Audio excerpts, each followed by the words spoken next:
तो आने वाले समय में इस टाइप के जो पेट्रोल पंप हैं वो कहीं न कहीं कम होते जाएँगे या ख़त्म ही हो जाएँगे और इलेक्ट्रिक व्हीकल जो हैं वो बढ़ते जा रहे हैं। तो आज का है हमारा डे 2 और हम बात करने वाले हैं इलेक्ट्रिक व्हीकल टेक्नीशियन के बारे में।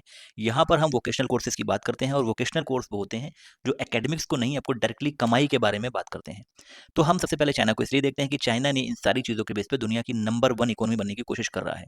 तो चाइना में इस तरीके के जो इलेक्ट्रिक व्हीकल्स हैं उनके चार्जिंग पॉइंट्स या चार्जिंग जो स्टेशन है वो ऐसे बनाए गए हैं। अब चाइना में होता क्या है, क्योंकि चाइना जिस भी काम को करता है वो पूरी-पूरी मेगा फैक्ट्रीज़ बनाते हैं। उनकी मेगा फैक्ट्रीज़ देख रहे हो, कई 100 किलोमीटर में ऐसे फैली हुई होती हैं। तो उसमें फ़ायदा ये होता है कि यहाँ पर एक पार्ट बन रहा है, यहाँ पर दूसरा पार्ट बन रहा है, यहाँ पर इन्होंने इलेक्ट्रिसिटी लगाई हुई है बनाने के लिए, यहाँ पर सारा कुछ। तो अब ट्रांसपोर्टेशन इतना सस्ता पड़ता है कि किसी भी प्रोडक्ट की कॉस्ट बहुत सस्ती पड़ जाती है। और इसी की वजह है कि चाइना की जो BYD कंपनी है, आप समझो कि इलेक्ट्रिक व्हीकल के मामले में दुनिया में सबसे बड़ा नाम माना जाता था टेस्ला, जो इलॉन मस्क की थी। और जो अमेरिका की कंपनी है। अब हाल ये है कि इलन मस्क की कंपनी को, टेस्ला को, अमेरिका की कंपनी को BYD को बैन करना पड़ रहा है अमेरिका में बेचने के लिए। और बैन क्यों? इस वजह से नहीं कि उसके अंदर कोई कमी है या कोई दिक्कत है, कि भाई ये यहाँ पर डंपिंग कर रहे हैं। उसकी क्वालिटी से या उसकी क्वालिटी पे क्वेश्चन नहीं उठा पा रहे हैं। कहीं न कहीं क्वेश्चन इस बात का है कि यार ये चाइना की कंपनी, एशियन जो कंट्री है उसकी कंपनी हमें कैसे बीट कर सकती है। तो चाइना ने ये बात तो करी है कि दुनिया में अगर चाइना की बात करो तो एशिया से निकल कर उसने पूरी दुनिया के अंदर अपना तहलका मचाया हुआ है। तो अब हम कैसे कर सकते हैं? क्योंकि देखो सीधी-सीधी बात है, स्किल हमारे पास होनी बहुत ज़रूरी है।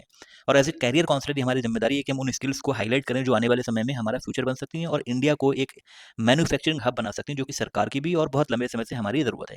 सरकार का एक प्रोग्राम है fame, fast adaptation and manufacturing of electric vehicle. तो फेम करके इसका फेम 1 वर्जन आया, 2 वर्जन आया, इसलिए कि हम कैसे भी करके हम जो एडेप्टेशन है मैन्युफैक्चरिंग को वो बढ़ाएँ। तो इसलिए भी सरकार इस पे कोशिश करेगी कि इलेक्ट्रिक व्हीकल आगे बढ़ें। फिर हमारा product link initiative scheme, PLI scheme है, इसमें भी हम कोशिश कर रहे हैं कि जो ऐसे प्रोडक्ट हैं जो एक्चुअल में हमारी मैन्युफैक्चरिंग को बढ़ा सकते हैं, ग्रीन एनर्जी को ला सकते हैं, कार्बन एमिशन कम करेंगे, उन सब पे सरकार सब्सिडी देती है, टैक्स में छूट देती है, उसको प्रमोट करती है। मतलब कहीं न कहीं आप इसमें अगर जा रहे हो तो काफ़ी हद तक आपको सरकार से इसकी सपोर्ट मिलेगी। फिर हमारा 2070 तक हमें कार्बन एमिशन ज़ीरो करना है, मतलब ज़ीरो एनर्जी हम लाएँगे फ्यूसल फ्यूल से। तो उसमें सोलर एनर्जी है, विंड एनर्जी है और उसके अंदर इलेक्ट्रिक व्हीकल भी हैं। तो ये सारी गवर्नमेंट की स्कीम है, गवर्नमेंट चाहती है। फिर हमारा 2030 तक का प्रोग्राम है कि 30% जितनी भी हमारे पे रोड पर गाड़ियाँ चल रही हैं, उन पे से 30% गाड़ियाँ ऐसी हों जो इलेक्ट्रिक व्हीकल हों। तो ये सारी चीज़ें जो लिंक हैं, अगर आप देखो तो पता चलता है कि सरकार इस पे कोशिश कर रही है। फिर इसी का नतीजा ये दिखाई पड़ेगा कि हमें 2026 के अंदर ही 23 के अंदर बल्कि 400% हमारी जो चार्जिंग इंफ्रास्ट्रक्चर है वो उनके बढ़े हुए दिखाई पड़े। फिर टाटा मोटर्स हो, महिंद्रा हो या फिर ओला जैसी बड़ी-बड़ी कंपनी हो, ये भी अपने मैन्युफैक्चरिंग प्लांट लगा रही हैं, लगा भी चुकी हैं कहीं जगह जगह पर और लगा भी रही हैं। तो इन सभी कोर्सेज़ में आपको देखने को मिलेगा कि कहीं न कहीं हमें जो इलेक्ट्रिक व्हीकल टेक्नीशियन है उनकी ज़रूरत तो पड़ेगी पड़ेगी। और जो हमारे पुराने जितने भी लोग हैं, जितने भी हमारे टेक्नीशियन हैं, वो मोटर डीज़ल वाली गाड़ी के वो एक्सपर्ट हैं, इसके नहीं हैं। तो अब सबसे इंपॉर्टेंट स्लाइड आप लोगों के लिए कि कैसे कर सकते हो। देखो ये लंबे कोर्सेज़ नहीं होते, मैं फिर बता रहा हूँ, जो ये सारे वोकेशनल प्रोग्राम होते हैं। आप विदेशों में जाओगे, जर्मनी में जाओगे, फ़िनलैंड, नॉर्वे, इनमें वोकेशनल प्रोग्राम को बहुत वैल्यू करी जाती है। इंडिया में नहीं करी जाती। इंडिया में डिग्री को सब कुछ मानते हैं और डिग्री में स्किल नहीं होती। यहाँ पर डायरेक्टली स्किल सिखाई जाती है। आप कोई डिग्री ना भी लो, अगर 6 महीने के प्रोग्राम 2 महीने करके आप निकल गए, उसके बाद भी आपको कुछ ना कुछ तो आता होगा।